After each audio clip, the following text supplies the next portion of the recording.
आजादी की लड़ाई से क्यों दूर रहे आम्बेडकर? डॉक्टर भीमराव आम्बेडकर ने स्वतंत्रता संग्राम में हिस्सा नहीं लिया। उन्होंने कई मौकों पर अंग्रेजों की तरफदारी ही की। क्या थी इसकी वजह? भारत में अधिकतर महान शख्सियतों के बारे में लोग दो खेमों में बटे नजर आते हैं। एक वर्ग उनकी अच्छाइयों को गिनाता है तो दूसरा उन पर उंगली उठाता है। डॉक्टर भीमराव आम्बेडकर भी इससे अछूते नहीं रहे। एक तरफ उन्हें संविधान निर्माता और दलित समाज का उद्धारक बताया जाता है, तो दूसरी ओर कुछ लोग स्वतंत्रता संग्राम में हिस्सा न लेने की बात कहकर उन पर निशाना भी साधते हैं। आम्बेडकर के आलोचक दावा करते हैं कि वे अंग्रेजों के साथ थे और उन्हीं के मुताबिक काम करने की वकालत करते रहे। ऐसे में सवाल उठता है कि आखिर आम्बेडकर का असल मकसद क्या था? दरअसल आम्बेडकर का मकसद वही था जो स्थापना के वक्त कांग्रेस का था। 1880 से 1900 के दौर में कांग्रेस जैसे तमाम संगठन थे जो अपने समुदाय के लिए अधिकारों की मांग करते थे, जैसे कि सती प्रथा और बाल विवाह का अंत करवाना। फिर मराठा रेजिमेंट, जाट रेजिमेंट और महार रेजिमेंट बनाने की मांग उठी। सिविल सर्विसेज में कैंडिडेट्स की उम्र बढ़ाने के लिए भी विरोध प्रदर्शन होने लगे ताकि ब्रिटिश हुकूमत में हिंदुस्तानियों को ज्यादा प्रतिनिधित्व मिले। ये मांगे बढ़ते बढ़ते 1929 में संपूर्ण स्वराज और 1942 में भारत छोड़ो आंदोलन तक पहुंची। इस ऐतिहासिक क्रम पर नजर डालें तो पता चलता है कि आम्बेडकर की मांग भी ऐसी ही थी। वे पहले अपने समुदाय की भलाई चाहते थे। उनका मानना था कि अगर किसी शख्स को समाज में सिर उठाकर चलने की आजादी नहीं तो उसके लिए देश की आजादी के कोई मायने नहीं। इसलिए वे सत्ता में पिछड़े तबके की हिस्सेदारी चाहते थे, जिन्हें जातीय व्यवस्था ने ऐसे कामों तक सीमित कर रखा था जो सम्मान की नजर से नहीं देखे जाते थे। डॉक्टर आम्बेडकर दलितों की दुर्दशा के लिए हिंदू धर्म की ऊंच नीच वाली व्यवस्था को जिम्मेदार मानते थे। उन्होंने वर्ण व्यवस्था की पैरोकारी करने वाली किताब मनुस्मृति की प्रतियां भी जलाईं। उनका कहना था कि हिंदू धर्म मनुस्मृति के हिसाब से चलता है, जिसमें ऊंच नीच कूट कूट कर भरा है। द फिलॉसफी ऑफ हिंदुइज्म में आम्बेडकर ने लिखा है, मनु ने 4 वर्ण की वकालत की, फिर चारों वर्णों को अलग अलग रखने के लिए जाति व्यवस्था की नींव पड़ी। मनु ने जाति की रचना की या नहीं ये तो पता नहीं, लेकिन उन्होंने इस व्यवस्था के बीज जरूर बोए। स्वतंत्रता आंदोलन के दौर में भी सत्ता और जमीन जायदाद में दलितों की हिस्सेदारी ना के बराबर थी। डॉक्टर आम्बेडकर ने अपनी किताबों और लेखों में अनगिनत बार दलितों के उत्पीड़न, उनके जातीय तिरस्कार वाली खबरों का हवाला दिया। उनका मानना था कि हिंदू धर्म की जाति व्यवस्था को खत्म किए बगैर ये मुमकिन ही नहीं कि दलित समाज में सम्मान के साथ जी सके। यही वजह थी कि वे सत्ता में दलितों की हिस्सेदारी चाहते थे ताकि उनके खिलाफ हो रहे अत्याचारों को रोका जा सके। आम्बेडकर दलितों की दशा सुधारने वाली मांगों पर ही अड़े रहे। वहीं कांग्रेस लगातार अपनी मांगों और आंदोलन का दायरा बढ़ाती रही। उन्होंने दलितों से जुड़े मसलों को अनदेखा तो नहीं किया, लेकिन उनकी स्थिति सुधारने के लिए कुछ किया भी नहीं। उसका मानना था कि जब आजादी मिल जाएगी तो दलितों के साथ होने वाले भेदभाव भी अपने आप खत्म हो जाएंगे। वहीं आम्बेडकर का कहना था कि छुआछूत अंग्रेजों की देन नहीं है, जो उनके जाने के बाद खत्म हो जाएगी।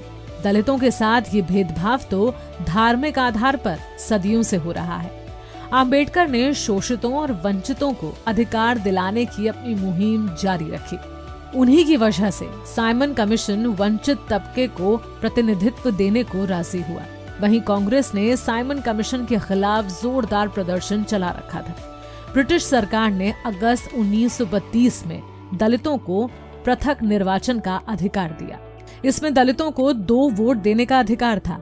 एक वोट से वे अपने समुदाय का प्रतिनिधि चुन सकते थे, दूसरे से किसी सामान्य वर्ग का।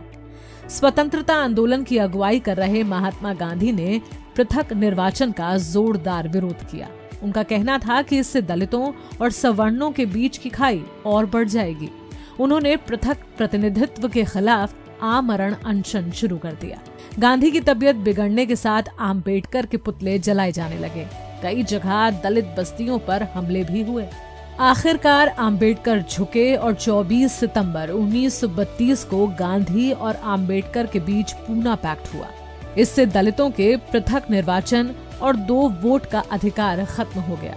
हालांकि दलितों के लिए आरक्षित सीटों की संख्या राज्यों के विधानमंडलों में 71 से बढ़ाकर 147 और केंद्रीय विधानमंडल में कुल सीटों का 18% कर दिया गया।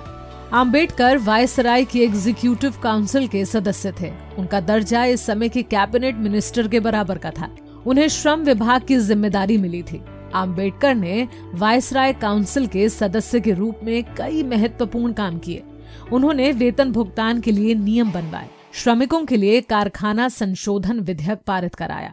आम्बेडकर ब्रिटिश हुकूमत में जिस हैसियत में थे, उनका मानना था कि उन्हें एक बड़ी ताकत मिली हुई है। वे इसका इस्तेमाल समाज और अपने लोगों की भलाई के लिए करना चाहते थे। उनका कहना था कि पहले दलितों को अधिकार मिल जाएं, उसके बाद ही उनके लिए किसी तरह की आजादी का कोई मतलब होगा।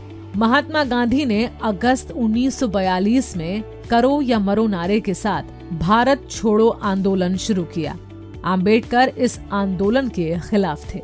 आम्बेडकर ही नहीं, उस दौर के कम्युनिस्ट दलों ने भी द्वितीय विश्व युद्ध में ब्रिटिश हुकूमत का पक्ष लिया। दुनिया दूसरा विश्व युद्ध शुरू होने से पहले ही जापानियों और नाजियों की हरकतें देख चुकी थी। ऐसे में आम्बेडकर के साथ देश के कई राजनीतिक चिंतक मानने लगे थे कि फांसीवाद अंग्रेजों से कहीं ज्यादा खतरनाक है। आम्बेडकर को डर था कि अगर नाजियों ने भारत पर कब्जा कर लिया तो इसके नतीजे काफी खतरनाक होंगे। जर्मनी का तानाशाह एडोल्फ हिटलर तो रक्त शुद्धता का बड़ा हिमायती था।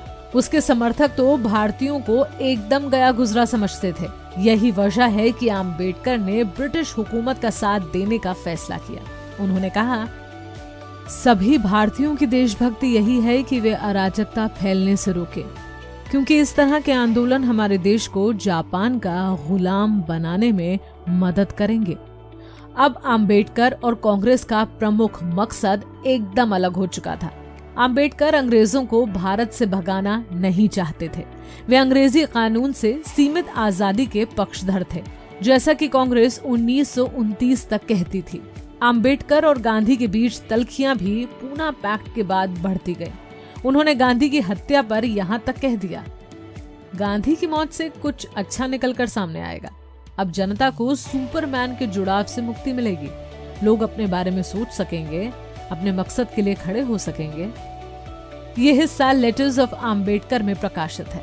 कांग्रेस और आम्बेडकर ने अपनी लड़ाई एक ही तरह से शुरू की थी, लेकिन सामाजिक कुरीतियों और सिविल सर्विसेज में उम्र बढ़ाने जैसे मामलों पर कांग्रेस की मांगे मान ली गईं। इससे उसकी लड़ाई भारत छोड़ो आंदोलन तक पहुंच गई। वहीं आम्बेडकर की लड़ाई दलितों को हक दिलाने तक ही उलझी रही, क्योंकि उसमें कोई ठोस प्रगति ही नहीं हुई। आम्बेडकर का मानना था कि आजादी के बाद भी दलितों के साथ भेदभाव जारी रहेगा, इसलिए वे कानूनी प्रावधानों के जरिए दलितों को ज्यादा से ज्यादा अधिकार दिलाना चाहते थे। आम्बेडकर की आशंका आजादी के बाद सही साबित भी हुई। आजादी के 70 साल बाद भी दलितों के साथ भेदभाव हो रहा है। आज भी दलितों को मंदिर में ना घुसने देने और उन्हें घोड़ी पर चढ़ने से रोकने की घटनाएं उसी तरह से अखबारों की सुर्खियां बनती हैं जैसे अंग्रेजों के जमाने में बनती थी। शायद यही वजह थी कि आम्बेडकर को लगता था कि दलितों को उनका हक दिलाना संपूर्ण आजादी से ज्यादा जरूरी है।